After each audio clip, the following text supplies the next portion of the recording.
안녕하세요. 제가 귀가 나쁜 것 같은데 분명히 제가 듣기는 사랑과 격려의 박수를 치라 그랬는데 굉장히 조그맣게 치시네요. 그 저한테 박수를 치시면 복이 생기거든요. 한번 기회를 드리겠습니다.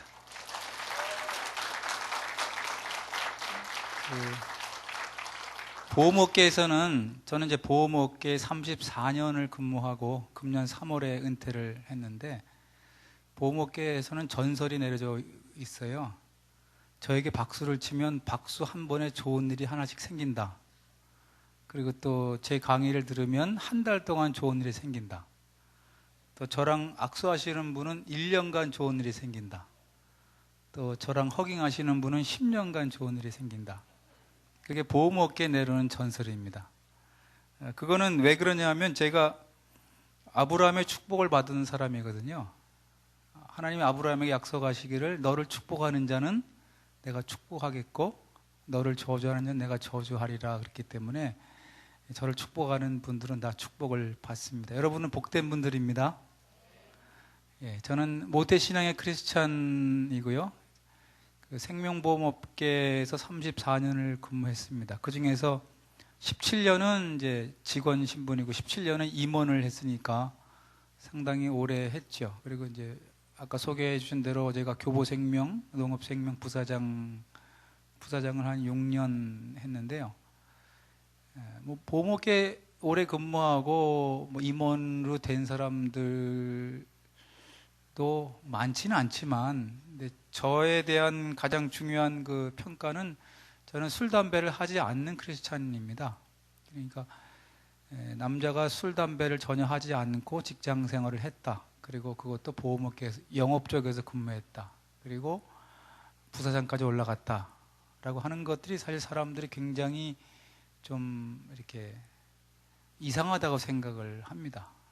뭐 여러분 중에 혹시 술 담배 하시는 분이 계실 수도 있습니다만, 뭐 좋아서 하는 건 제가 뭐 뭐라고 안 그러겠지만, 좋아하지 않으면서도 직장 생활 때문에 성공을 위해서 한다고 하면 그건 좀 잘못된 것 같습니다. 그래서 제가 오늘 본문 읽은 것이 이제 다니엘의 이야기인데, 사실 저는 직장 생활을 시작하면서 다니엘을 많이 묵상을 했어요. 특히 그 다니엘서 중에도 1장 8절 말씀, 다니엘은 왕이 먹는 포도주와 진미로 자기를 더럽히지 않기로 결심했다. 저는 제가 모태신앙이기 때문에 어릴 적부터 교회에서 자랐고 술 담배를 당연히 하지 않는 거기 때문에 직장 생활을 시작하면서 가장 큰 고민이 술 담배를 하지 않고 어떻게 직장 생활을 할 것인가.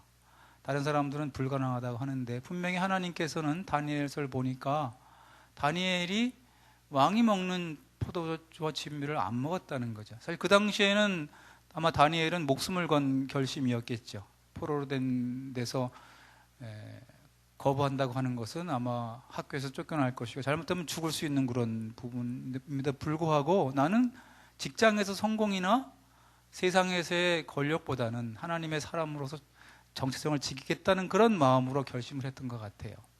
제가 거기서 용기를 얻었고, 그리고 제가 말씀을 보면서 가장 그 눈에 확 띄었던 부분은 17절이었습니다. 다니엘이 그렇게 결심을 했을 때 하나님이 다니엘에게 주신 것이 뭐냐 하면 지식을 주셨고, 그리고 그가 꿈과 이상을 해석하는 능력을 주셨더라. 다니엘은 지혜의 사람으로 소문나 있는데 처음부터 지혜가 있었던 게 아니었구나. 하나님께서 다니엘이 하나님의 이름으로 나가기로 했을 때 하나님의 이름이 걸려있기 때문에 하나님이 다니엘과 세 친구들에게 지혜와 지식을 주셨구나. 거기다가 다니엘은 특별히 꿈을 깨닫는 그런 능력을 주셔서 나중에 우리가 알다시피 다니엘이 총리가 되고 또 장기 근무를 하게 됩니다. 그런데 그 능력이 하나님이 주신 것이다. 그것도 언제? 하나님의 이름으로 자신을 더럽히지 않기로 결심했을 때. 전 그래서 그 말씀을 그대로 믿고, 내가 직장 생활할 때 나는 절대 술, 담배를 하지 않겠다.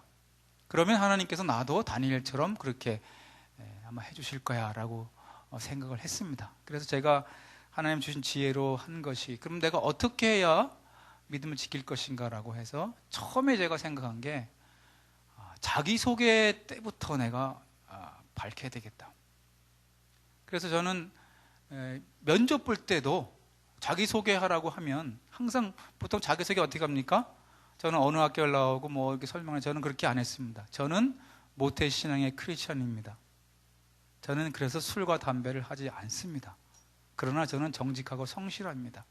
그리고 저는 복의 근원이라는 약속을 받았기 때문에 저를 뽑으시면 잘 될 것이고, 제가 속한 부서는 잘 될 것이고, 다른 사람들은 복을 받을 것입니다. 저는 그렇게 선포를 했어요. 그러니까 어느 자리에 가든지 처음에 자기소개할 때는 이제 모태신앙의 크리스천입니다 이렇게 하니까 사람들이 와, 이상한 친구가 왔다, 저웬 또라이구나. 근데 그러면서 딱 그 머리에 각인이 되는 거죠. 아, 쟤는 아주 독실한 크리스찬이구나, 쟤는 술과 담배를 하지 않는구나.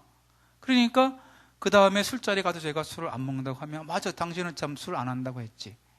그렇게 저를 이해하게 되는 거죠. 그리고 제가 또 그걸 밝혔기 때문에, 크리스찬을 밝혔기 때문에 직장 생활을 그냥 할 수가 없는 거예요.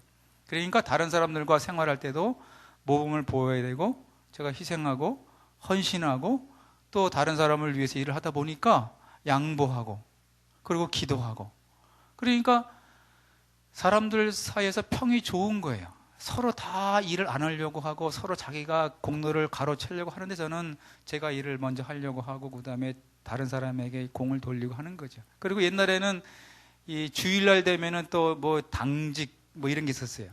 근데 저는 주일날 교회를 가야 공휴일 당직을 제가 손드는 거예요. 내가 공휴일 당직하겠다, 그 대신 주일날은 빼달라.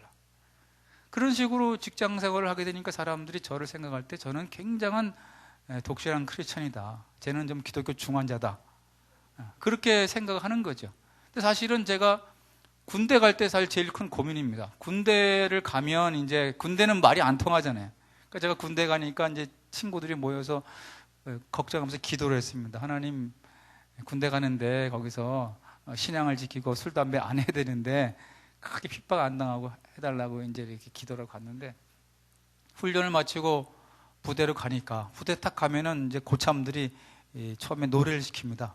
이렇게 쳐보면 이제, 그래서 제가 신고합니다. 이병 누구누구 오늘 발령 받았습니다. 그러니까 거기서 갑자기 이제 고참들이 노래일발 장진 발사 그러는 거예요. 제가 그 순간에 할렐루야 그러면서 찬송가를 불렀어요. 찬송가를 크게 확 부르니까 사람들이 와, 뭐야, 지금 이상한 놈 왔다는 거죠. 그래서 마침 그때가 이 점호 시간, 잘 시간입니다. 그러니까 야, 노래 그만하고 빨리 올라가 자.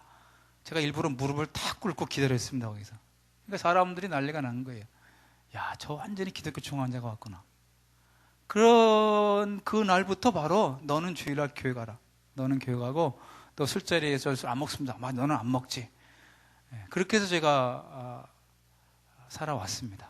그래서 처음에 직장 생활 시작할 때는 저는 제가 술, 담배를 안 하고 또 인맥을 안 쌓고 또 주일날 근무를 안 하기 때문에 제가 뭐 승진이라는 것을 생각도 못 했습니다. 그러나 하나님께서 약속대로 남보다 더 항상 제가 동기 중에 1등으로 승진을 했고요. 그래서 가장 오래 근무한 그런 사람으로 남았습니다.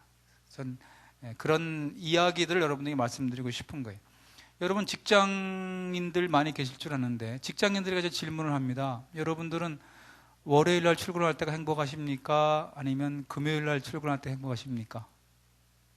물어보나 마나 금요일이 행복하다고 하시죠? 그렇게 말하시는 분들은 굉장히 잘못된 겁니다. 저는 제가 직장 생활 34년을 하면서 느낀 것이, 우리 교회에서 목회자분들이 우리 성도님들에게 참 잘못하는 게 두 가지가 있다. 가장 중요한 두 가지를 교회에서 잘 교육하지 않는구나. 첫 번째가 재정 관리에 대한 문제. 재정을 어떻게 써야 되는 거에 대해서 교회에서는 잘 설명을 하지 않습니다. 재정을 성경적으로 쓰는 것이 가장 중요한 것이고, 두 번째가 직업에 대한 문제. 직업이 어떤 의미가 있는 것인지, 우리 크리스찬 직장인들이 어떻게 살아가야 되는지에 대해서 교회에서 별로 설명이 없어요. 그러다 보니까 성경에서 우리에게 약속하신 모든 그 축복과 그 복들을 우리가 못 누리는 거예요. 그러니까 우리가 월요일 날 출근하는 게 불행하다, 월요병이 있다, 나는 금요일이 좋다라고 하는 것은 크리스찬으로서는 굉장히 많은 것을 잃고 있는 겁니다.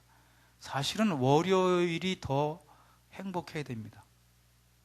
최소한 월요일과 금요일이 똑같이 행복해야 되는 거죠. 왜냐하면 직장이라고 하는 그것이 얼마나 우리에게 중요한 것인가 하는 것을 우리가 깨달아야 되는 거죠. 저는 제가 아브라함의 축복을 제 축복을 했습니다만, 여러분 우리 믿음의 성 아브라함의 얘기는 다 알아요. 창세기 12장에 보면은 어느 날 하나님이 아브라함에게 나타나십니다. 내 본토 친척 아버지 집을 떠나서 내가 내게 지시할 땅으로 가라. 그때 아마 아브라함이 물어봤겠죠. 하나님 어디로 가는데요? 하나님 대답해 줄 수 없어. 하나님 그럼 무슨 일이 생기는데? 그것도 말해줄 수 없어. 그럼 뭐만 얘기할 수 있습니까? 문제는 내가 너를 복의 근원으로 만들어 주겠다는 것이고, 그리고 내가 너와 함께 하겠다는 것이다. 어떤 일이 벌어질지, 내가 어디로 갈지는 모르지만 분명한 것은 내가 본토 친척 아비 집을 떠나 내 명령을 따르면 내가 너와 함께 할 것이고, 내가 너를 복의 근원으로, 복으로 삼을 것이다. 네가 그 약속을 믿고 따라올래 안 따라올래? 너의 인생을 나와 함께하는, 동행하는 인생 여행을 떠날래 안 떠날래? 라고 하는 하나님의 부르심을 받았습니다. 거기에 아브라함이 순종하고 떠났어요. 그걸 믿음이라 그랬는데, 여러분 아브라함이 하나님의 부르심을 받아 떠났을 때 가장 먼저 현실적으로 벌어진 일이 뭔지 아십니까? 그것이 바로 직업이 변한 겁니다. 아브라함이 하나님의 부르심을 따라갔을 때 가장 먼저 변한 것이 직업이고 직업관입니다. 그 전까지 아브라함이 생각하는 직업, 아브라함이 좋아하는 직업은 안정되고 돈을 잘 벌 수 있고 미래가 보장된 그런 일이었어요. 대도시에서 하던 계속 일을 하다 보니까 안정되고 어느 정도 풍요롭고 미래가 보이는 직업을 가졌지만, 아브라함이 하나님의 오퍼를 받고 떠나는 그 순간에 그 직업이 완전히 바뀌어버렸습니다. 베두인인처럼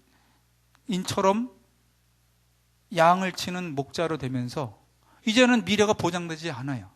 그리고 배고프고 위험이 있는 곳입니다.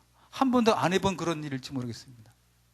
그러나 그 전까지 아브라함이 하나님의 부르심을 받기 전까지는 직업의 의미가 먹고 사는 것이고 잘 사는 것이고 안정을 추구하는 것이었다면, 하나님의 부르심을 받은 그 순간부터는 직업은 먹고 사는 문제가 아니라 하나님의 영광을 돌리는 그런 일이고, 또 하나님의 약속을 성취하는 일이고 복의 근원이 되는 그런 일로 바뀐 거예요. 근데 우리 크리스찬들이 하나님을 믿기로 결심한 순간부터 우리들의 직업은 세상 사람들과는 달라져야 되는 거죠. 크리스찬은 직업의 선택 기준이나 직업의 목적이 달라지는 겁니다. 더 이상 먹고 사는 그런 일이 아니에요. 내가 돈을 벌고 안정되는 것이 내 직업의 목적이 아니에요. 우리는 직업을 통해서 하나님께 영광을 돌리고, 직업을 통해서 많은 사람들을 주님께 돌아오게 하고, 직업을 통해서 우리가 성경이 약속하신 그 약속의 축복을 받아 누리는 그런 삶을 사는 것이 우리 직업의 목적입니다. 그러니까 직장인들이 가장 안타까운 게 뭐냐면, 직장 생활은 내 인생이 아닌데 내가 먹고 살기 위해서 할 수 없이 하기 싫은 일을 계속 하고 있는 거야. 빨리 퇴근 시간이 돼야, 빨리 퇴근이 돼야 내 인생을 살아갈 수 있고, 빨리 주말이 돼야 내 진짜 인생을 살아갈 수 있고, 빨리 주일이 돼야 내가 교회 생활할 수 있는데 내가 왜 직장에서 이러고 시간을 보내고 있지? 그러면서 안타까운 마음으로 그냥 살아가는 거예요. 인생을 허비하며 살아가는 사람들이 너무나 많아요. 근데 현실적으로는 우리는 직장에서 시간을 대부분 보내거든요. 그러니까 우리가 직장이라는 것이 과연 성경적으로 어떤 의미가 있는가 하는 것을 먼저 생각해 봐야 되는 거죠. 그래서 보면 직장 생활이 우리의 인생입니다. 실제로 우리가 우리 인생의 거의 3분의 1을 직장에서 보냅니다. 그리고 직장이 하나님이 우리를 보내신 우리의 사역지입니다. 하나님은 우리를 세상의 빛과 소금으로 부르셨어요. 너희는 세상의 빛이다, 너희는 세상의 소금이라고 했는데, 우리 크리스찬들은 자꾸 세상의 빛과 소금이 되기를 거부하고 교회 안에 빛과 소금이 되고 싶어 하는 거예요. 교회 안에서 인정받는 크리스찬으로, 교회 안에 순장으로, 교회 안에 리더십으로, 교회 안에서 신앙 좋은 사람으로 인정받고 싶어 하지, 내가 직장에서 신앙인으로 인정받고 직장에서 다른 사람들을 살리고 직장에서 하나님 영광을 드러내는 일에는 우리가 무심하다라고 하는 거죠. 그러니까 우리는 그 귀중한 직장 시간을 그냥 시간이 왜 안 가나, 내가 언제까지 일을 해야 되나 이러고 보낸다고 하는 거죠. 그러나 성경에 있는 모든 주인공들의 대부분은 직장인입니다. 다윗이 그랬고, 삼손이 그랬고, 다니엘이 그랬고, 성경의 대부분의 우리 주인공들은 좀 직장인입니다. 자기 맡은 일을 통해 어떻게 하나님께 영광을 돌리고 하나님의 능력을 드러내고 어떻게 많은 사람들을 하나님께로 이끄는 그런 삶을 살았는가 하는 것이 성경에 있는 사람들의 이야기라고 하는 거죠. 그러면 결국 우리는 하나님이 주신 귀한 시간과 그 기회를 그냥 휴일만 기다리면서 이렇게 살아가는 그런 낭비의 삶을 살고 있지는 않은가 하는 걸 점검해 봐야 되는 거죠. 그래서 저는 우리 청년들에게 항상 그런 얘기를 하는데요. 직장으로 가는 것이야말로 크리스찬이 그곳에서 사역지로 살아가는 것이다. 그러니까 우리가 여름이 되면 특히 온누리교회는 이제 아우리치를 떠납니다. 청년들 같은 경우는 휴가를 반납하고 자기 돈을 내고 아우리치를 가고, 또 우리 성인공동체도 아우리치를 가죠. 아우리치를 가는 목적은 절대 편하고자 하는 게 아닙니다. 고생하러 가지만 거기서 내가 주님을 모르는 사람들에게 어떻게 주님을 전할 것인가, 내 시간과 내 돈을 다 헌신해서 아우리치를 떠나는데, 사실은 우리는 매 주마다 직장으로 아우리치를 떠나는 거죠. 저는 월요일날 직장으로 아우리치를 떠나는 기분으로 가는 거예요. 단기 아우리치 월요일부터 금요일까지 5일 동안 간다. 근데 그 아우리치는 휴가를 반납할 필요가 없어요. 어차피 가야 되는 거예요. 그리고 돈을 낼 필요가 없어요. 돈을 받으면서 하는 거예요. 거기서 같이 근무하는 우리 상사나 동료나 후배들을 보면서 내가 어떻게 이 사람을 잘 섬기고, 내가 이 사람에게 하나님이 얼마나 아름다우심을 증거할 것인가, 내가 좀 힘들더라도 내가 전도의 기회를 삼기 위해서 그렇게 생활을 하면 오히려 우리는 직장에서 칭찬받고 인정받고, 그리고 또 돈도 더 받고 승진도 하게 되는 거죠. 그런데 그런 아우리치 기회를 우리가 잃어버리고, 원래 내 삶은 이게 아닌데 내가 왜 먹고 살기 위해서 일을 해야 되라고 하니까 직장에서 아무 힘을 못 쓰고, 직장에서 본인이 크리스찬인지 밝히지도 못하고 살아가는 그런 사람들이 많다라고 하는 거죠. 그러면서 어떻게 주님의 일을 더 할 수 있을 것인가, 그런 생각만 하고 있다라고 하는 거죠. 근데 여러분, 직장은 하나님이 보내신 사역지입니다. 요셉이 자기 형들에게 고백하잖아요. 형들이 나를 이집트로 팔았다고 해서 근심하지 마십시오. 왜냐하면 하나님께서 나를 여기 보내신 것입니다. 요셉은 자기가 노예로 들어온 그 직장을 하나님이 보내신 것이라 생각합니다. 왜? 가족들과 민족을 살리기 위해서. 그런 마음으로 요셉이 직장 생활을 시작한 거죠. 근데 사실 그럼에도 불구하고 직장 생활은 굉장히 힘들어요. 저는 청년부 멘토를 오래 했기 때문에 청년들과 상담해 보면 직장의 가장 고민이 뭐냐면, 사실 제가 갖고 싶은 직장은 제 적성에도 맞고 또 재미도 있고 그리고 좀 쉽고, 난 그런 일을 하고 싶은데 내가 맡은 일은 너무나 하기 싫고 어렵고 재미가 없습니다. 저는 그러면 그렇게 합니다. 만약에 우리가 직장인이 재미있고 쉽고 그리고 하기 좋다면 왜 회사가 돈을 줄까? 여러분, 내가 하고 싶고 재미있고 그리고 쉬운 거는 일이라고 부릅니까? 취미라고 부릅니까? 그건 취미입니다. 취미는 돈을 받고 할까요? 돈을 내고 할까요? 취미는 돈을 내고 하는 겁니다. 근데 우리가 직장에 돈을 받는 이유는 뭐예요? 일이 힘들고 어렵고 하기 싫으니까 돈을 주는 겁니다. 그러니까 결국 일은 원래가 재미없고 하기 싫고 어려운 거예요. 그래서 돈을 받는 거예요. 근데 문제는 그 일을 내가 하나님이 내게 맡겨주신 사명이라고 생각하고, 이 자리가 주님이 나를 보내신 사역지라고 인정하는 그 순간부터 내가 어떻게 이 일을 잘할 것인가를 고민하면서 일을 하다 보면 점점 그 일이 재미있어지고 그 일이 쉬워지고 그 일이 점점 잘하게 되는 거죠. 그런 사람들이 성공하는 거죠. 결국 우리는 절대로 내가 하고 싶은 일, 쉬운 일, 그리고 재미있는 일을 할 수가 없습니다. 그건 아마 이건희 회장 아들 정도 되면 물론 나머지는 그렇게 할 수 없는 거예요. 문제는 그 일을 내가 어떤 마음으로 하느냐 하는 것이 문제가 되는 것이죠. 그리고 직장은 우리가 억지로 희생하는 그런 자리가 아니라 하나님이 약속하신 하늘의 상급과 땅의 모든 축복을 받는 통로가 바로 직장입니다. 우리가 다 부자가 되고 싶어하고 명예를 얻고 싶어하고 높아지고 싶은데 그게 어떻게 얻을 수가 있나요? 로또를 통해서 그걸 받으려고 하는데 로또는 당첨이 안 됐잖아요. 근데 성경에 보면 크리스찬은 직장 생활을 통해서 하늘의 유업의 상을 받는다고 그렇게 되어 있어요. 골로새 3장 22절에서 24절을 보면 너희가 무슨 일을 하든지 사람에게 하듯 하지 말고 하나님께 하듯 해라. 왜냐하면 우리는 하늘의 상을, 유업의 상을, 기업의 상을 하나님으로부터 받기 때문이다. 직장 생활을 잘하는 사람에게 하나님은 하늘의 상급을 주신다라고 하는 거죠.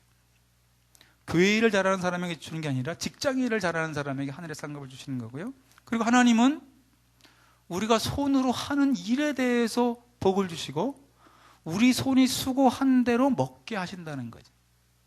하나님은 모든 새들에게 먹이를 주시는 분이지만 절대 먹이를 새 둥지까지 갖다 주지는 않으신다라고 하는 거죠. 새가 열심히 움직여서 먹이를 먹어서 살게 만들어 주신 거죠. 하나님은 우리들에게 물질의 축복을 허락하고 계시는데 문제는 그것을 우리들의 그냥 가만히 앉아 있는데 갖다 주시는 분이 아니라 우리가 열심히 일을 통해서 그 물질의 축복을 받도록 해준다고 하는 거죠. 그리고 로또는 당첨이 되는 것이 확률이 벼락을 2번 맞을 확률이라고 하지 않습니까? 근데 로또를 맞아봐야 뭐 7, 8억 세금 떼고 받으면 뭐 한 5, 6억 받아요. 근데 로또 당첨 확률은 거의 뭐 없지요. 그런데 여러분, 직장 생활을 잘하면 직장에서 임원이 될 수 있습니다. 임원이 되면은요, 연봉이 억대입니다. 수억을 받습니다. 임원이 되면은 1년에 수억씩을 받아요. 그러면 임원을 저처럼 한 17년을 하면은요, 로또 몇 번 당첨된 것만큼 받는 거예요. 일을 하면서. 일을 통해서 내가 돈을 버는 거예요. 이 일을 잘하면은 회사에서는 그 사람에게 연봉을 올려주고 진급을 시켜주고 보너스를 많이 주고 그리고 오래 근무하면은 퇴직금을 많이 줘요. 그러니까 돈을 우리가 벌려고 안 해도 재테크를 안 해도 내가 맡은 직장 일을 잘 하면 회사가 나에게 돈을 주는 거죠. 물론 그 회사의 뒤에 하나님의 돕는 손길이 있지만 결국 우리가 막연히 부자가 되고 싶어 하는데 부자가 되는 비결은 직장 일을 잘하는 거예요. 근데 사람들이 그것을 생각하지 못하고 있는 거죠. 저는 제가 금융업계에 34년을 근무했기 때문에 돈 버는 원리를 알아요. 여러분, 돈 버는 원리를 크게 2가지입니다. 돈을 첫 번째 잘 벌려면요, 자기를 생각하면 돈을 못 벌어요. 내가 좋고 내가 편하게 하려면 돈을 못 벌고요. 항상 돈을 버는 기준은 상대방을 높여주는 겁니다. 돈을 버는 것은 상대방의 필요를 채워주면 돈을 법니다.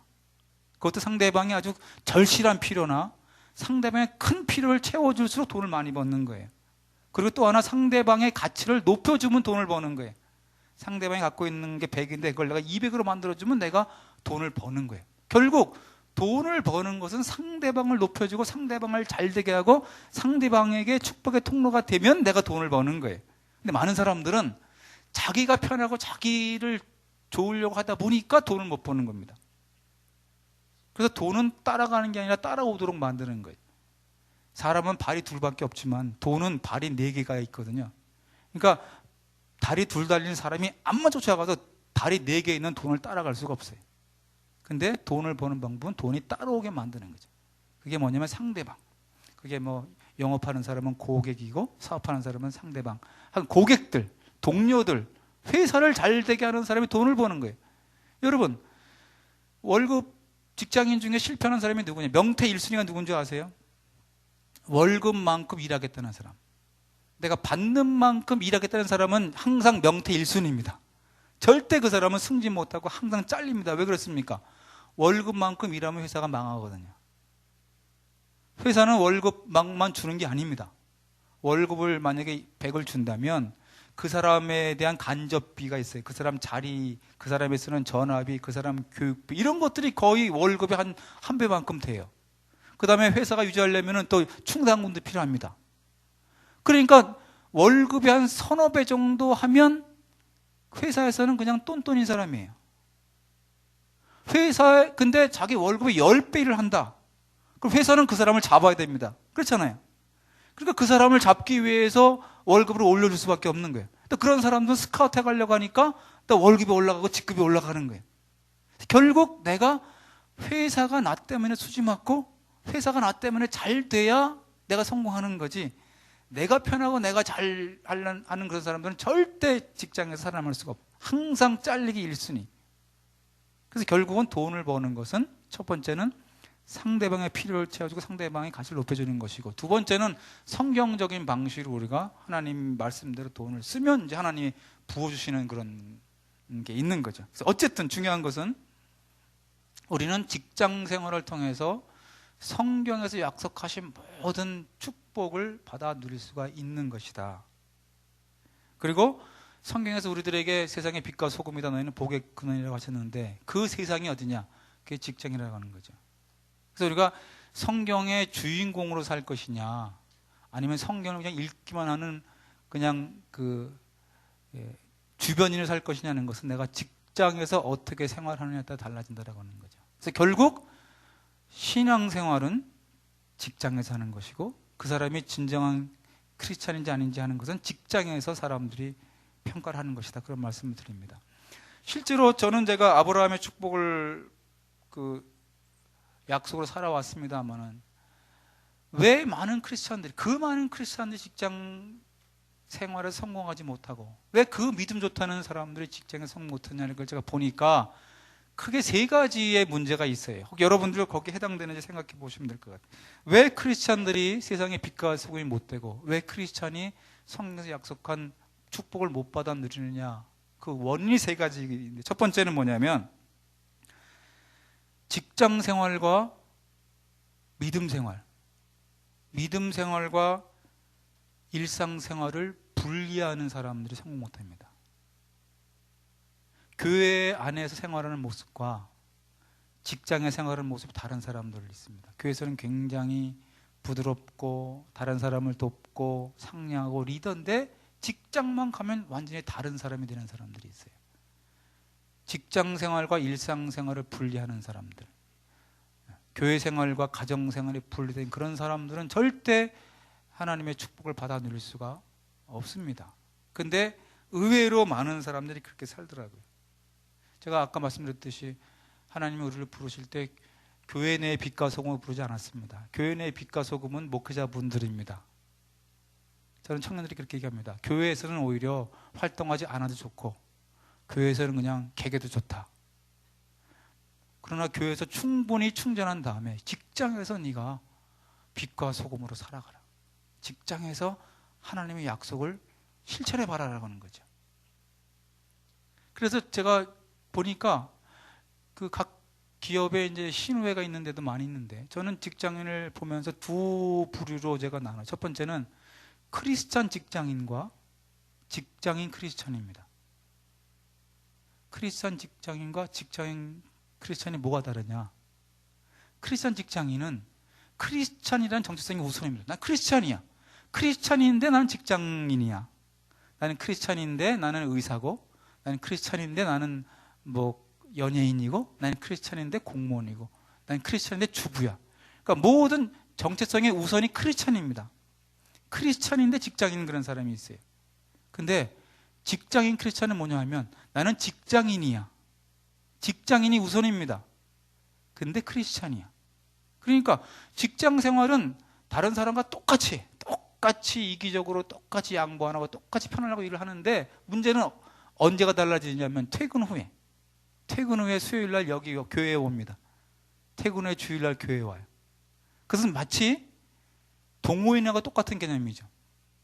크리스찬 재즈 댄스 동아리 회원, 크리스찬 등산 회원, 크리스찬 낚시 회원, 그러니까 직장인 낚시 회원, 직장인 등산 회원. 직장 생활 똑같이 하다가 휴일 되면 그 사람은 낚시하러 가고, 어떤 사람은 등산 가고, 어떤 사람은 춤추러 가고, 어떤 사람은 운동하러 가는 거예요. 마치 그거와 똑같이 그냥 직장인인데 주일날 교회 와서 찬양이 좋고 예배가 좋고 모임이 좋은 그런 사람들. 그런 사람들은 절대 세상의 빛과 소금이 될 수가 없더라고요. 근데 의외로 많은 사람들이 그렇게 삶을 살아갑니다. 그래서 우리는 직장에서 우리의 신앙생활을 하는 그런 습관을 길러야 된다는 것이죠. 그게 첫 번째 중요한 것이고, 두 번째는 의외로 많은 크리스찬들이 직장에서 하나님이 살아계시다는 것을 인정하지를 않아요. 크리스찬들이 무신론자로 살아갑니다. 하나님이 능력이 있는 것은 교회 안에서나 있지, 직장에서 내 업무 가운데, 우리 부서 가운데 하나님이 무슨 일을 하시는가? 하나님은 옛날에 아브라함 시대, 다윗, 다니엘 시대 그때 역사하신 분이지, 지금 내가 하고 있는 내 직장, 내가 영업하는데, 내가 지금 기획하는데, 내가 지금 고객을 만나는데 하나님이 내 일과 무슨 상관이 있는 거라고 생각하는 거죠. 하나님이 살아계심을 인정하지 않아요. 근데 히브리서 11장 6절에 보면은 믿음이 없이는 하나님을 기쁘시게 못한다 그랬습니다. 그러면서 하나님께 나아가는 자는 반드시 두 가지를 믿어야 한다 그랬습니다. 그게 뭐죠? 첫 번째, 하나님은 계신 것. 하나님은 지금도 살아계시다는 것과, 두 번째는 하나님은 상 주시는 분이다. 하나님은 지금 내 직장 생활 가운데 살아계시다. 내가 지금 영업하러 가는 고객과 만남 가운데 살아계시다. 내가 지금 하는 이 연구 프로젝트 가운데 살아계시다. 내가 지금 하는 가운데 하나님이 살아계시다. 그리고 하나님은 분명히 나에게 상을 주시는 분이다. 그런 믿음으로 직장 생활을 해야 되는데 우리는 직장에는 하나님이 안 계시다고 생각합니다. 하나님이 뭐 직장에서 만약에 우리가 양심대로 살고 직장에서 양보하고 살면 우리가 어떻게 살아? 일 내가 다 하고 나는 다 승진 못하고 나는 바보 됐는데 하나님은 여기는 안 계시다라고 살아가는 거죠. 그러나 분명한 것은 하나님은 직장 가운데 지금도 계십니다. 그걸 우리가 믿음으로 믿어야 하는 거죠. 그래서 결국은 직장 생활을 하면서 우리가 하나님의 속성이 무엇인지, 하나님이 어떻게 역사하시는지를 우리가 보고 그것을 내 업무에 적용을 해야 되는 거예요. 저는 제가 법대를 졸업했기 때문에, 여러분, 법대에서 재판할 때 가장 중요한 것은 판례를 찾는 겁니다. 재판에서 이기는 방법은 판례. 이 법조문을 어느 사건에서 이렇게 판례가 내렸다는 걸 찾으면 이기는 거예요. 그럼 결국 우리 크리스천이 성경을 연구하면서 판례를 찾아야 돼요. 하나님 어떤 분이십니까? 이런 상황에서 다니엘에게는 어떻게 하셨나요? 요셉에게 어떻게 하셨죠? 삼손에게 어떻게 하셨죠? 저한테 어떻게 하실 건가요? 하나님의 약속을 펴놓고 우리가 날마다 일을 해야 되는 거죠. 그럼 하나님은 지금도 역사하시는 분이죠. 그걸 우리가 생각하지 못하는 거죠. 그래서 많은 크리스찬들이 하나님을 교회 안에서만 계신 분으로 생각하고 직장 생활 가운데는 무신론으로 살아간다는 거죠. 그러다 보니까 세 번째 차이가 뭐냐 하면, 성공을 추구하는데 성경적인 전략을 추구하지 않고 세상적인 전략으로 성공하려고 하는 거죠. 근데 중요한 것은 크리스찬이 세상적인 전략으로 싸움을 하면 우리는 이길 확률이 1%도 없습니다. 완전히 0%의 확률입니다. 왜냐하면 믿지 않는 사람들은요, 거짓말도 쉽게 해요. 근데 우리 크리스찬들은 거짓말 못해. 거짓말하면 양심에 찔려서 표시가 납니다. 믿지 않는 사람들은요, 이 시간에 교회 안 옵니다. 주일날 교회 안 와요. 그 시간에도 일하고 그 시간에도 인맥 쌓고 그 시간에 술 먹고 별일 다 해요. 우리는 많은 시간을 교회에 와서 시간을 보내요. 그리고 믿지 않는 사람들은 세상적인 그런 인맥과 또 연줄과 그 다음에 권모술수와 모든 걸 다 동원합니다.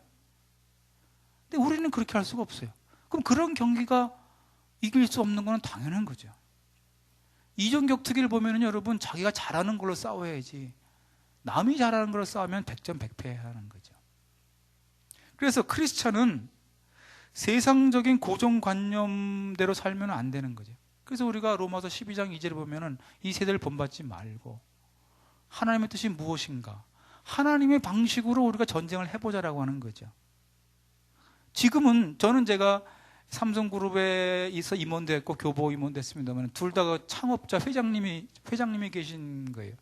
여러분, 회장님이 마음을 먹으면 말단 직원부터 하지 않아요. 여러분, 드라마를 보면은요, 그 회장 딸하고 사귀는 순간에 뭐가 됩니까, 남자가? 바로 실장님입니다. 바로 실장님, 기획실장님. 회장님의 자녀나 회장님의 딸과 사귀면은 그 사람은 대리가 되는 게 아니라 처음부터 이사가 되고 실장이 되는 거예요. 세상의 회장도 자기랑 관계가 있고 자기가 좋은 사람이 있으면 바로 이렇게 낙하산을 시킵니다. 근데 우리가 만약에 하나님을 정말 능력이 있는 분들은 믿는다면, 전능하신다고 믿는다면 하나님이 내 자리 하나 못 만들까요? 하나님이 우리를 원하신다면 하나님이 날 언제든지 남보다 이렇게 역전시킬 수가 있는 거예요. 성경에 보면은요, 모든 다니엘, 요셉, 모르드게 모든 사람들이요, 다윗 전부 다 깜짝 발탁한 사람들입니다. 낙하산입니다. 성경의 위인들이 이렇게 밑바닥부터 오는 사람은 없습니다. 굉장히 사람들부터 구박당하고 그러면서 불구하고 계속 믿음을 지켰는데 하나님이 극적으로 갑자기 이렇게 만드는 게 성경의 이야기들이에요. 그럼 그런 이야기가 성경에만 있을까요? 아닙니다. 우리 사회에도 있어요.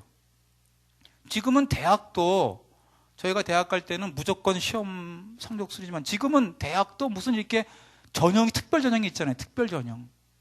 농촌 전형도 있고 무슨 전형이 있고. 그것처럼 세상에도 분명한 것은 하나님 특별 전형이 있다라고 하는 거예요. 하나님의 백으로 되는 그런 자리가 분명히 있다라고 하는 거죠. 근데 문제는 그 자리에 지원자는 항상 없다라고 하는 거예요. 왜? 믿음이 부족하니까. 그래서 지금도 하나님은 누가 과연 믿음이 있는가? 하나님이 분명히 내 약속을 지키면 내가 너에게 복을 준다고 했는데, 저는 사실은 모태신앙이고 저희 아버님은 고등학교 때 돌아가셔갖고 엄청난 빚더미 속에 좀 살아서 가난하게 피난민의 애기 때문에 저는 그래서 한 번도 용돈이라고 받아본 적도 없고, 저는 결혼할 때 신혼여행도 못 가봤습니다. 돈이 없어가지고. 결혼해서 맞벌이 하면서 16년 동안 빚을 갚았습니다. 16년 만에 빚을 할 정도로 가난했지만 저희 아버님은 저를 어릴 때부터 항상 신명기 28장을 저한테 읽게 했어요. 어릴 때부터 신명기 28장을 읽어주고, 제가 또 글을 배우니까 읽어라, 읽어라, 읽어라, 외워라, 읽어라. 신명기 28장에 보면은 내가 만약 내 계명과 내 율례와 명령들을 지키면 내가 내게 복을 주겠다. 1절부터 14절까지가 전부 복에 대한 얘기고, 그 다음에 이제 저주에 대한 얘기입니다. 하나님의 약속을 지키면 네가 나가도 복을 받고 들어가도 복을 받고 네 떡반죽 그릇이 복을 받고 네 가족과 네 집에 사는 육축과 종들이 다 복을 받고 머리가 되고 꼬리가 안 될 것이고 항상 남을 꾸어주고 꾸지 않을 것이고 쭉 나와요. 원수가 너를 치러 한 길로 갔다 7길로 도망할 것이고, 이 모든 것들이 너희가 만약 내 계명을 지키면 그렇게 하리라고 약속하였어요. 저는 어릴 때부터 그걸 보면서 분명히 하나님은 나에게 복을 주실 거야. 날 분명히 리더가 되게 하시겠지. 내가 비록 돈은 없지만 하나님 분명히 그러실 거야. 전 그런 생각을 했어요. 그리고 제가 아브라함의 약속을 붙잡고 다니엘을 보면서, 맞아, 나는 능력이 없지만 하나님이 나와 함께 하시면 분명히 그런 일이 이루어질 거야라. 근데 그 약속이 금방 이루어지는 게 아니잖아요. 제가 16년 동안 빚을 갚았는데 빚을 딱 갚은 그 순간부터 하나님이 막 돈을 쏟아 부어 주시는 걸 제가 체험을 합니다. 말라기에 있는 것처럼 저는 제가 빚을 갚으면서도, 지금 재정관리 강의 시간은 아니지만 저는 그래서 성경 말씀대로 있는 그대로 첫 월급 전액을 다 헌금을 드렸고, 첫 열매를 드렸기 때문에 전액을 다 제가 그 빚덩이 가운데도 첫 월급을 다 전액 헌금을 드렸고, 11조도 세금 떼기 전에 10%를 드렸고, 그 다음에 제 수입의 20%는 반드시 제가 헌금과 나눔을 썼습니다. 왜냐하면 하나님께서 내 재물과 처음 익은 열매로 여호와를 섬기라 그랬고, 또 내 재물을 통해서 가난하고 불쌍한 사람을 도우라고 했기 때문에 저는 그 약속대로 제가 돈은 없지만 꼬박꼬박 제 수입의 20% 이상은 썼어요. 그러면서 하나님이 말라기 약속하시기를 네가 내 온전한 11조 드리면 정말 쏟아불지 않나 시험해봐라. 전 시험은 안 해봤지만 제가 그걸 받았죠. 결국 하나님은 거짓말하시는 분이 아니라고 하는 거죠. 문제는 우리가 그것을 믿질 못할 뿐이에요. 저는 이제 그런 걸 통해서 제가 직장 생활하면서 몇 가지 제가 다니엘을 흉내를 낸 게 첫 번째 제가 한 것이 아까 얘기했듯이 정체성을 밝히자라고 하는 거죠. 다니엘 틀정에서 했듯이 나는 내가 크리스찬이니까 나는 직장에서 성공이나 돈 버는 것보다 중요한 것이 크리스찬 정체성을 지키는 거니까 나는 반드시 직장 생활을 믿음대로 할 것이다. 그래서 선포를 했어요. 근데 여러분, 이 차별화, 결국 그게 크리스찬으로서의 거룩함을 차별화하는 겁니다. 근데 차별화는 대박 아니면 쪽박이더라고요, 보니까. 여러분, 뭐 사업을 하든 뭘 하든 차별화가 돼야 되는 거예요. 근데 차별화가 되는 순간에 이미 눈에 띕니다. 근데 문제는 차별화가 좋은 차별화면 대박을 치는 거예요. 남들과 달라. 근데 좋아. 그러면 대박 치는 거예요. 근데 남들과 다른데 나쁘면 쪽박 차는 거예요. 쟤는 크리스찬이고 술, 담배도 안 하고 쟤는 주일날도 근무를 안 해. 근데 직장생활 가운데 항상 싱글벙글 웃으면서 남을 돕고 그리고 일을 맡으면 잘하고 항상 지혜롭고 그러면 그 사람 대박 치는 거예요. 근데 술은 안 먹는데 퇴근 시간 되면 나 교회 간다고 도망가 버려요. 그리고 일할 때는 난 몰라 너 하라고 하고 얄밉게 항상 그 직장에서 얄미운 사람이 누굽니까? 크리스찬인데 이기적인 사람들. 그런 사람들은 쪽박 차는 거죠. 그러니까 제가 그걸 느끼면서 하나님이 우리를 세상의 빛이라고 그러면서 바로 그 다음 절에 보니까 산 위에 있는 동네가 숨기지 못할 것이다. 너희는 세상의 빛이라. 산 위에 있는 동네가 숨기지 못할 것이다. 크리스찬은 산 위에 있는 동네처럼 산 위에 있는 동네가 아름다운 동네 같으면 사람들이 나도 한번 저기 살아봤으면 이렇게 생각하는 거고 산 위에 있는 동네가 판잣집 같으면 저긴 참 지저분해 눈살 찌푸리듯이 결국 내가 크리스찬임을 밝히는 그 순간에 전부 나를 보고 있는데 내가 하나님의 아름다운 덕을 선전하는 사람으로 내가 간다면 분명히 하나님이 나와 함께일 것이다. 그리고 다니엘에게 주신 것처럼 내게 지혜와 지식과 그 다음에 은혜와 긍휼을 얻게 하실 것이다. 다니엘이 자기를 더럽히지 않기로 환관장에게 구하니까 하나님께서 환관장의 마음을 건드리셔서 다니엘로 하여금 은혜와 긍휼을 입게 하셨더라. 많은 사람들이 고민하는 게 내가 크리스찬에게 밝히고 내가 술, 담배 안 한다고 하면 나를 얼마나 사람들이 싫어할까? 나를 굉장히 막 몰아낼 거야 라고 생각합니다. 근데 하나님은 약속은 아니거든요. 은혜와 긍휼을 입게 하신다고 그렇기 때문에 그런 것들을 우리가 기도하면 사람들이 좋게 보는 거예요. 쟤는 참 진짜 크리스찬인가 보다. 그러니까 제가 술, 담배 안 하는 것 때문에 많은 사람들은 제가 굉장히 착하고 믿음이 좋고 거짓말도 안 하는 줄 알아요. 저 거짓말 잘하는데도. 그렇게 사람들이 봐주는 거예요. 그렇게 봐주니까 저는 그렇게 행동할 수밖에 없는 거죠.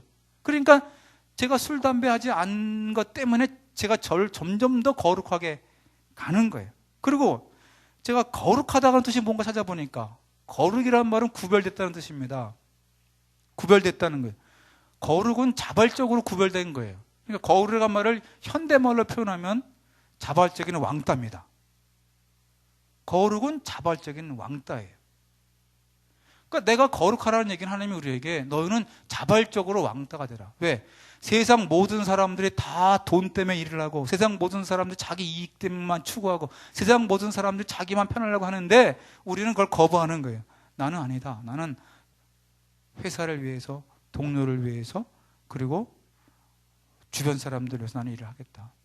하나님의 사람으로 내가 기꺼이 왕따가 되겠다는 그런 것이 거룩이라고 하는 거죠. 그럼 거룩을 붙잡을 때 하나님이 우리에게 지혜를 주시는 거예요. 그래서 일단 크리스찬으로서의 정체성을 먼저 밝히고 살아간다는 거예요. 많은 사람들이 주변 사람들이 그 사람을 크리스찬인지 모르는 사람이 많잖아요. 아무도 그 사람이 크리스찬인지 모른다. 그런 사람을 우리가 표현할 때 007 크리스찬이라고 그러지 않습니까? 007 크리스찬. 아무도 그 사람이 모른다. 비밀 요원. 그래서 그것을 먼저 밝히는 것이 그것이 하나님의 은혜와 사랑을 받은 첫 번째 지름길이고요. 두 번째는 그러면 그러면 결국은 직장 생활을 어떻게 해야 되느냐. 일단 밝혔으니까. 그래서 직장 생활 가운데 제가 한 것은, 다니엘은 기도를 하잖아요.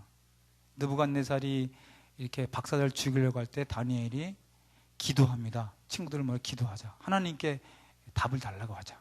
그래서 다니엘은 직장 생활할 때 자기 힘으로 하지 않았구나. 다니엘은 성령 충만한 직장 생활을 했구나. 여러분, 직장 생활을 성령 충만하게 해야 되는 거죠. 근데 제가 가장 불만이, 교회에서 성령 충만을 설명할 때 우리는 오순절 성령만 잡고 이렇게 설교를 하다 보니까 성령 충만을 뭐 방언을 하고 신유 은사가 있고 뭐 이런 걸 생각해요. 기도를 잘하고 방언, 신유를, 성령 충만을 생각하는데, 성경을 자세히 읽어보면요, 그것은 선교사들이나 목회자들의 성령 충만입니다. 성령 충만도 목회자용이 있고요, 평신도용이 따로 있더라고요. 여러분, 성경에서 공식적으로 성령 충만 받은 1호가 누군지 아세요? 직장인입니다. 출애굽기 31장에 보면 부살렐과 오홀리압이 나옵니다. 하나님이 모세에게 성막을 짓도록, 성막과 성막에 있는 모든 기구를 만들라고 하시는데, 문제는 성막과 모든 기구가 세상에 없던 거예요. 처음 만드는 거예요. 그러니까 아무도 그걸 만들 수가 없어요. 없는 거니까. 그때 하나님이 모세에게 말씀하십니다.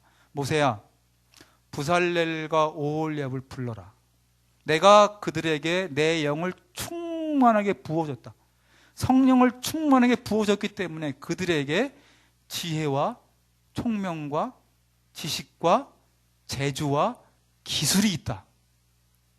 직장인의 성령 충만은 뭐냐면, 일반 우리 보통 평신도 성령 충만은 지혜와 총명과 지식과 재능과 기술입니다.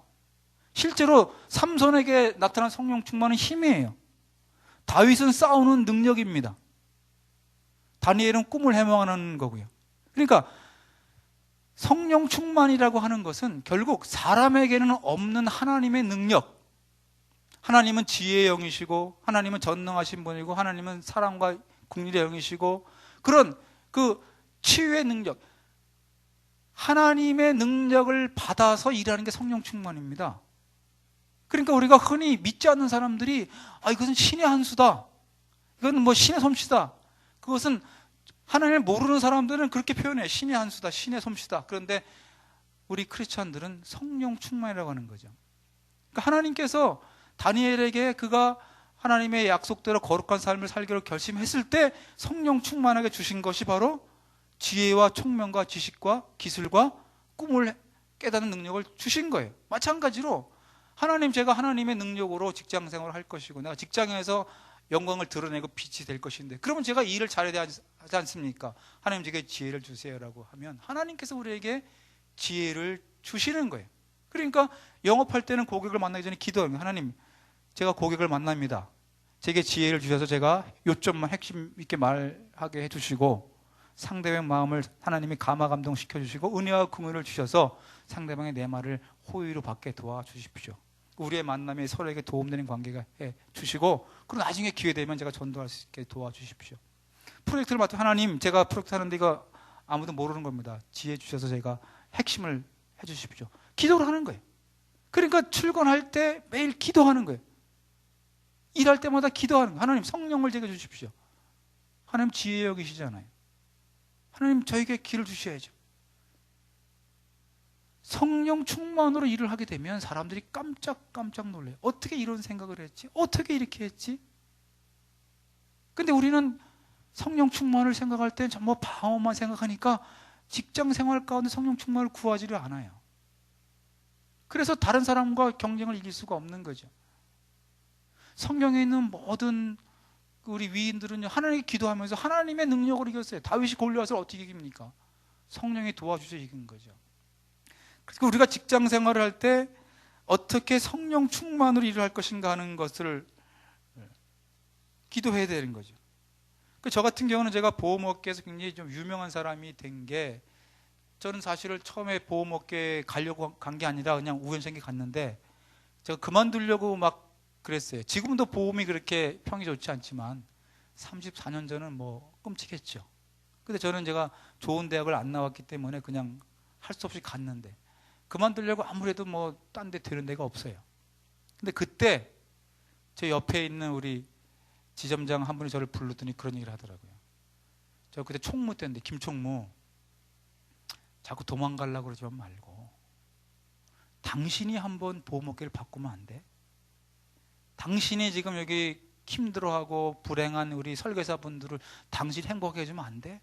제가 그 말을 딱 듣는 그 순간에 하나님의 명령으로 제가 들은 거예요. 내가 아브라함의 축복을 받고 복의 근원이라고 그랬는데 내가 왜 도망가려고 그럴까? 그럼 하나님, 제가 보험업계의 복의 근원이 되겠습니다. 제가 그렇게 결심을 하는 순간에 갑자기 이게 상황이 달라지더라고요. 그러면 제가 하나님 기도하면서, 하나님, 그러면 성경적으로 어떻게 내가 성경적으로 보험을 해야 됩니까? 성경이 보험을 어떻게 이야기하는지를 성경을 계속 제가 연구를 한 거예요. 왜? 성경에 답이 있으니까. 근데 아무리 성경을 봐도 보험 얘기가 안 나오더라고요. 왜냐하면 성경은 1000년이 된 2000년 전에 뭐 쓴 거지만 보험은 나온 지 300년이 안 됐거든요. 근데 제가 성경책을 보면서 깜짝 놀랄 만한 사실을 발견한 거예요. 레위기나 민수기, 신명기를 보니까 고아와 과부를 돌아보는 것이 하나님의 뜻이다. 고아와 과부를 돌아보라. 그리고 고아와 과부를 돌아오는 방법까지 친절하게 나와 있더라고요. 농사를 짓고 추수할 때 내 모퉁이는 베지 말고 남겨둬라. 이삭이 떨어지면 줍지 말고 남겨둬라. 그것은 내 것이 아니라 고아와 과부들의 몫이다. 포도나무를 따거나 감람나무를 딸 때 다 따지 말고 남겨둬라. 고아와 과부들의 몫이다. 저는 그걸, 이게 보험이구나. 내가 버는 돈을 다 나를 위해 쓰지 말고 우리 주변에 있는 고아와 과부들을 위해서 내가 돈을 내놓으면, 내가 낸 돈, 보험을 들어서 내놓으면 그 돈을 갖고 저처럼 일찍 아버지가 돌아가거나 그 다음에 암에 걸리거나 이럴 때 그 사람을 도와주는 게 보험의 시작이겠구나. 보험이라고 하는 것이, 우리는 전부 내가 어떻게 돈을 벌고 내가 어떻게 남을 이용해서 내가 돈을 버는 걸 생각하고 있었는데, 보험은 나를 위한 게 아니라 고아와 과부를 돕기 위한 거구나라고 제가, 하나님이 저에게 지혜를 주셨어요. 그러고 보니까 진짜 그렇더라고요. 그리고 제가 쭉 연구해 보니까 보험의 시작이, 첫 번째 보험회사가, 미국에서 만든 보험회사가 어떤 거냐면 장로교 교회에서 만들었더라고요. 장로교회 목사님들의 미망인과 목사님들의 자녀를 위해서 한 게 보험의 시작이더라고요.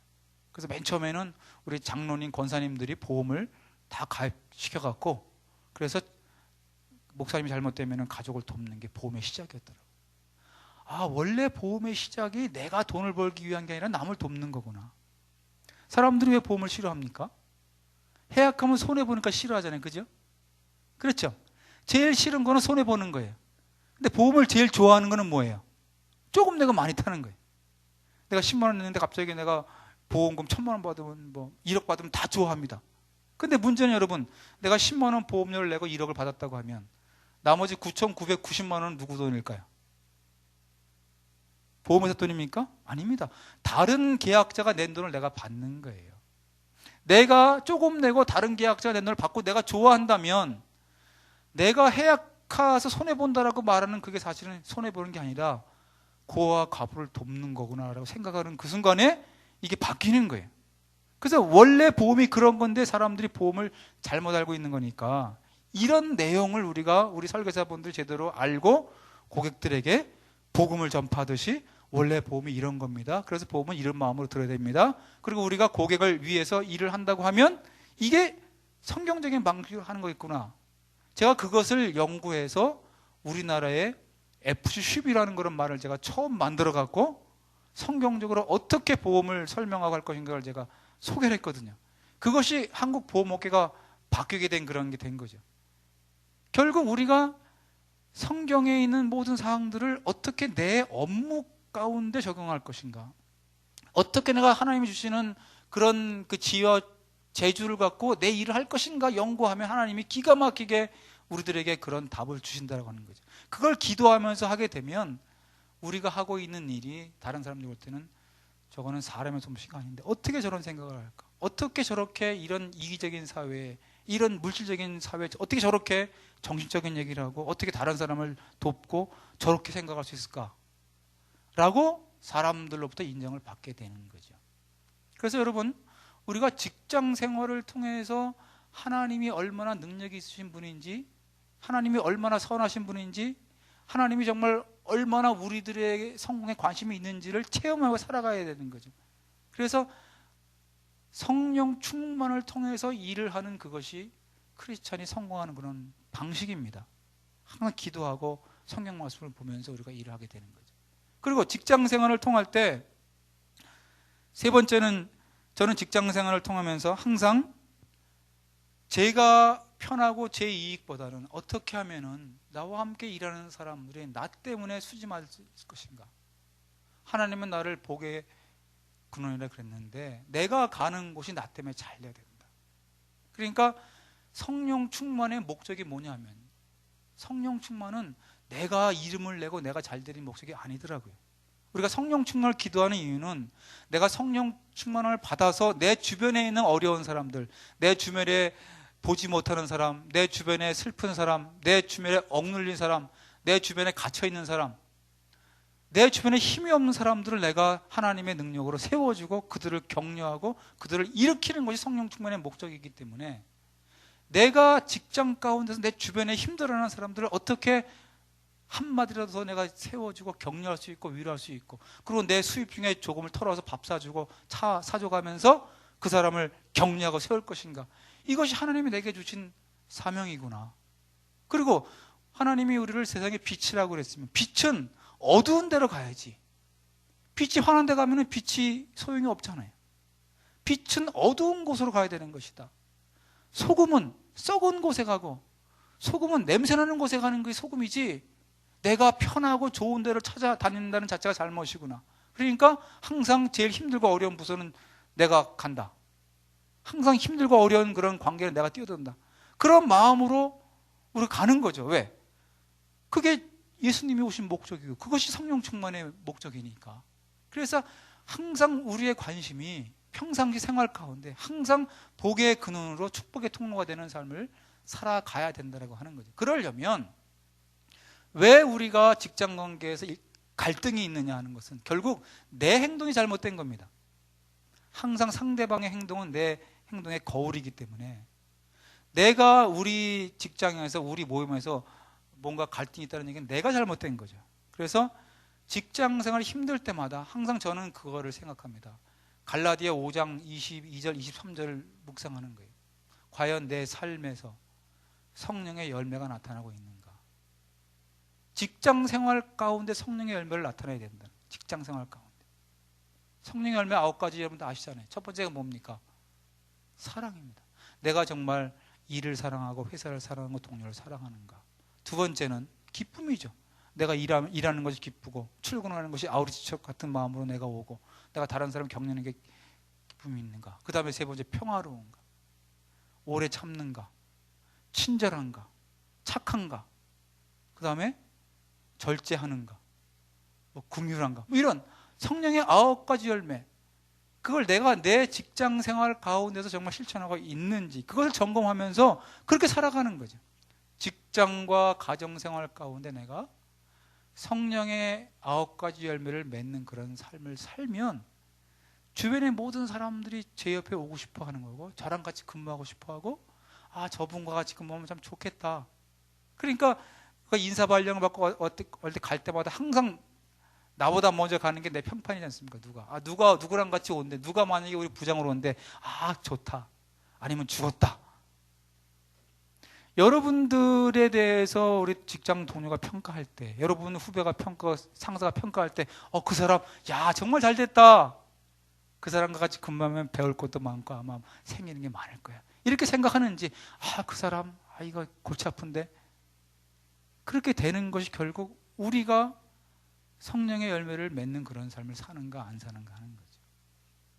그런 삶을 살아가게 되면 직장에서 우리가 전도를 하지 않아도 많은 사람들이 하나님께 돌아오는 일을 봅니다. 저는 사실은 직장 생활을 통해서 많은 사람들을 전도를 했는데, 사실은 저는 성격이 수줍어서 제가 예수 믿어라 그렇게 말을 못합니다. 근데 문제는 직장에는요, 전도하는 사람들은 많아요. 다 전도 다 합니다. 근데 문제는 그 말을 듣고 사람들이 너나 잘 믿어. 네가 예수 믿고 뭐가 다른데? 그리고 안 가는 거예요. 그리고 대부분 또 교회에 상처 있는 사람들이 많아요. 제가 항상 중요한 것은 저는 크리스찬입니다 밝힙니다. 항상 크리스찬입니다 얘기하고, 그 다음에 뭐 제가 강의를 해도 항상 크리스찬입니다 얘기, 성경 얘기를 하기 때문에 크리스찬인 줄 알아요. 근데 저랑 같이 근무하는 사람은 저를 보면서 크리스찬은 참 멋있다, 참 좋다, 저런 사람 같으면 나도 예수 믿고 싶어, 그러면서 자발적으로 저도 옛날에는 교회를 다녔었는데, 저도 옛날에 뭐 주일학교 다녔어요, 저도 그랬어요, 이러면서 교회로 나오는 게 많이 있는 거죠. 하나님이 우리에게 요구하시는 것은 산 위에 있는 동네같이 우리가 크리스찬으로서 아름다운 모습을 보여주면 누구나 다 행복한 삶을 원하지 않습니까? 그러니까 자연스럽게 사람들이 따라 나오는 거죠. 그렇게 될 때 우리가 원하는 승진이나 우리가 원하는 돈은 따라오더라는 거죠. 저는 제가 한 번도 뭐 재테크를 해본 적이 사실은 없습니다. 왜냐하면 뭐 빚 갚느라 바빴으니까.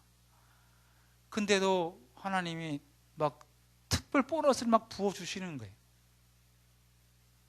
저는 제가 그 삼성그룹에 다닐 때, 제가 대리 시절에 아주 그 이사님이 하루는 이제 저녁 먹으러 가자고 이제 그랬어요. 근데 그분이 저녁 먹으러 가는 얘기는 폭탄주 먹는 얘기입니다.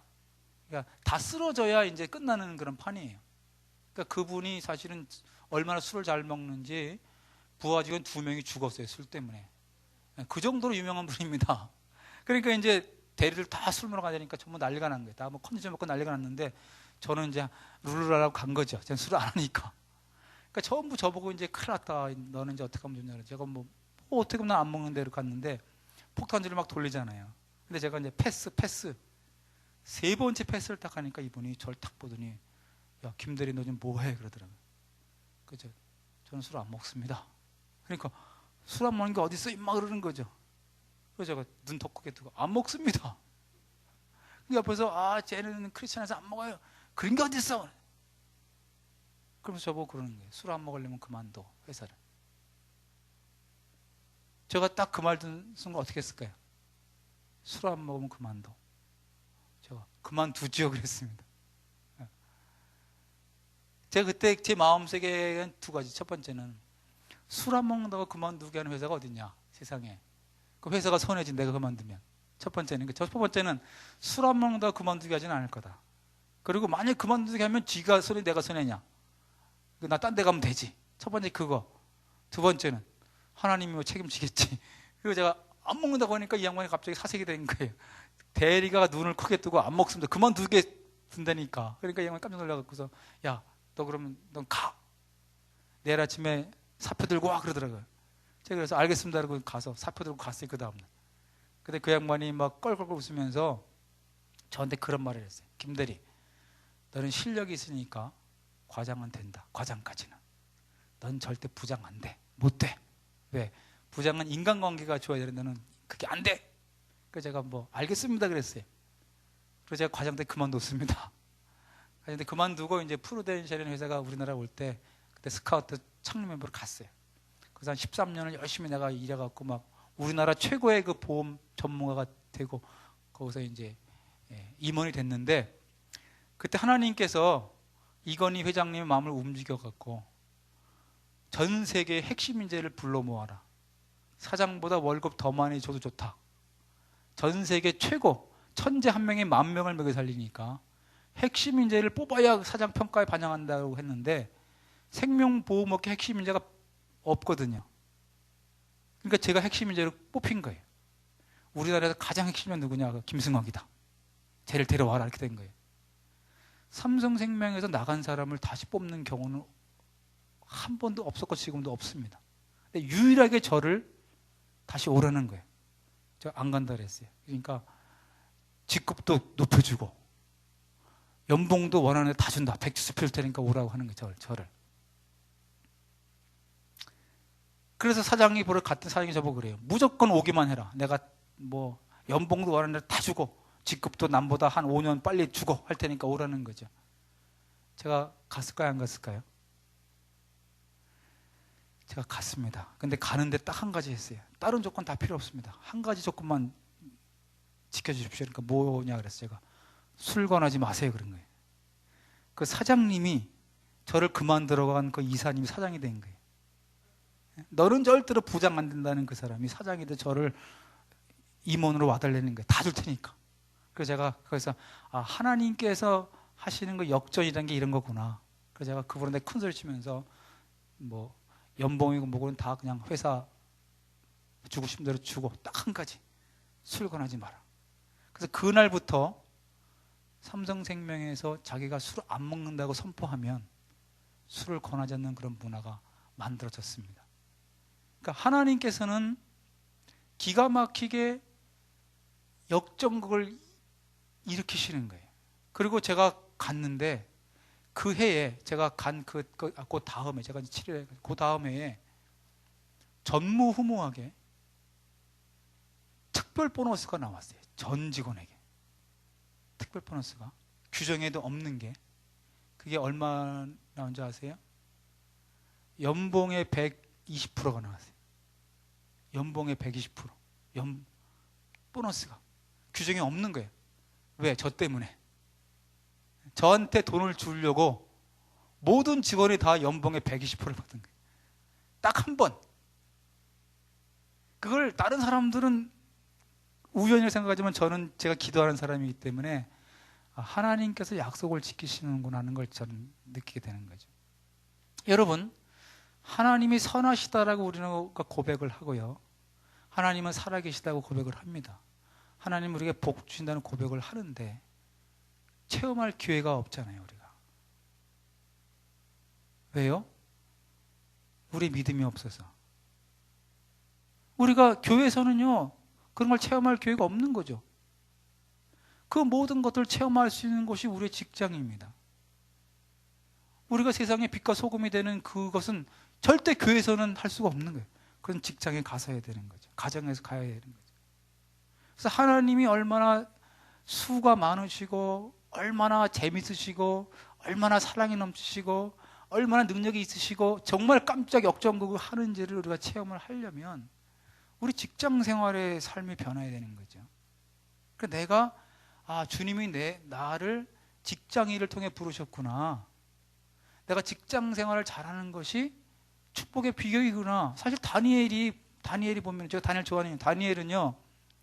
포로로 시작해서 총리가 돼갖고 총리를 뭐 몇 대를 거쳐 한 사람이고요. 그리고 다니엘의 별명은 그 벨사살 왕의 그 어머니가 표현에 의하면 우리 가운데 신들의 영이 거하는 사람이 있습니다. 믿지 않는 그 이방의 그 태후가 다니엘을 표현할 때 신들의 영이 거하는 사람이라고 되어 있고요. 에스겔에 보면은 3대 의인 노아와 욥과 다니엘이 있을지라도 할 정도로 3대 의인으로 평가를 받습니다. 우리가 원하는 영성과 사회에서의 그런 부와 명예를 다 소유한 분이에요. 그럼 다니엘이 뭘 했습니까? 다니엘은 직장 생활을 잘한 것뿐이에요. 직장 생활을 하나님 방식대로 성령 충만하게 했고, 그리고 자기 이익을 구하지 않고 나라를 위해 일을 했고 하나님의 영광을 드러내며 친밀하게 살한 그것 때문에 하나님은 다니엘에게 상을 주시고 이름을 주시고 많은 사람을 좋은 데로 돌아오게 하고 의인의 칭호를 주셨다고 하는 거죠. 결국 하나님은 우리에게 하늘의 상급을 주실 때 너희가 맡은 직장 생활을 얼마나 성실하게 했느냐, 또 네가 맡은 재정을 어떻게 잘 성경적으로 썼느냐에 따라서 우리가 상을 주시는 것이지 예배 참석 횟수라든지 뭐 이런 게 아니라고 하는 거죠. 그래서 하나님은 지금도 그 한 사람을 찾고 계십니다. 하나님은 사실은 요셉 한 사람 때문에 보디발의 집에 복을 내리셨고 요셉 한 사람 때문에 이집트 사람과 전 세계 사람을 살리셨어요. 하나님은 에스겔서에 보면은 온 성을 멸망시킬 때 그 한 사람, 가로막는 한 사람이 있으면 나는 멸망시키지 않겠다라고 표현을 하시게 되는 것이고, 그리고 이사야 약속 보면은 내가 너를 무너진 성을 다시 쌓고 길을 만들고 사람이 살도록 만드는 그런 사람, 느헤미야 같은 사람을 만들 것이다. 하나님은 지금도 하나님의 약속을 믿고 믿음으로 서는 한 사람을 원하는 거예요. 그 한 사람이 모든 걸 바뀌는 거죠. 그러니까 나는 내가 아직 뭐 말단이고 나는 아직 힘이 없고 하나님은 그거 생각하지 않아요. 하나님은 누구라도 높일 수 있는 분이고 하나님은 누구라도 부하게 할 수 있는 분이기 때문에 문제는 그것을 누가 약속을 붙잡고 나가느냐 안 나가느냐 거기에 대한 문제이지 내 환경이나 내 현재 위치나 그것은 아니다. 그래서 저는 우리 대전 온누리교회에 있는 우리 성도 여러분들이 직장 생활을 어차피 우리는 해야 합니다. 해야 하는데 그것을 하나님의 뜻을 모르고 그냥 먹고 살기 위해서 억지로 그렇게 살아가는 삶을 살 것인지 아니면 하나님이 나를 우리 직장에 선교사로 보내셨고 내가 직장 생활을 통해서 약속에 된 모든 축복을 누리고 그리고 내가 많은 사람들을 성령의 힘으로 살리고 주님께 돌아오는 그런 일을 한다고 생각하면 아마 내일부터라도 직장에 대한 그 생각이 달라지지 않겠는가. 그래서 여러분들도 복되고 여러분과 함께 일하는 동료와 여러분의 회사와 여러분의 가정과 모든 우리 나라가 복된 그런 날이 되기를 바라겠습니다. 기도하겠습니다. 하나님 감사합니다. 저희들에게 직장을 주시고 또 일을 주셔서 우리가 하나님의 창조사역에 동참하고 또 하나님의 성령을 통해 이 사회를 밝게 만들고 또 나라를 세우고 가정을 세우는 그런 은혜 주신 것을 감사합니다. 우리가 다니엘처럼 거룩한 삶으로 하나님과 함께하는 그런 직장 생활을 통해 주님께 영광 돌리고 우리의 모든 꿈과 우리의 모든 비전도 이루는 복된 삶 되도록 주님 도와주시옵소서. 예수님 이름으로 감사하며 기도합니다. 아멘. 감사합니다.